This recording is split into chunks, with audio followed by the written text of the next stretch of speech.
Jacob Weber. I'm the horticulturist for the Wildcat Extension District. We're here in Girard, Kansas in front of the Extension office, and today we're going to prune a knockout rose.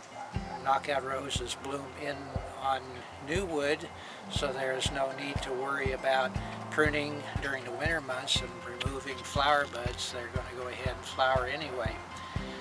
The time of the year I'd like to prune a knockout rose is in the spring when the buds are swelling or just slightly enlarged or have a little bit of new growth, which is the case on these knockout roses. The objective here is to reduce the height of the rose itself and also to open it up and allow for new wood development, and also to adjust the shape of the rose so it has a desirable appearance.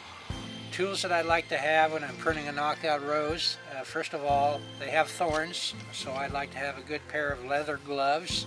That's essential. And perhaps if you have nice clothes, you probably want to change into some clothes that are suitable for working around thorns.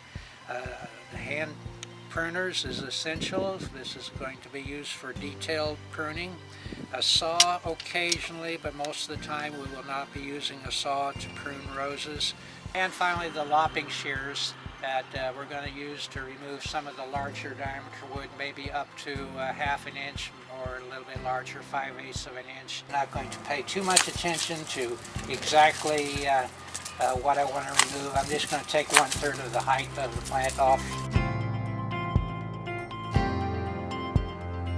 In a heading cut, we're going to leave a growing point at the end of the branch. So in this case, this would be a heading cut.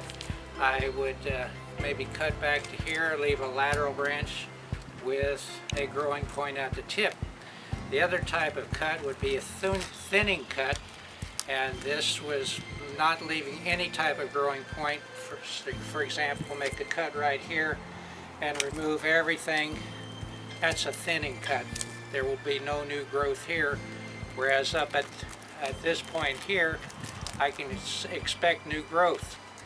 Another point to make in pruning roses is you may want to direct the growth of the rose, the new growth, in a certain direction, such as away from the center, such as this point here. This bud is pointing away from the center, so if I make a cut like that, the new growth is going to be going in that direction, away from the center of the rose.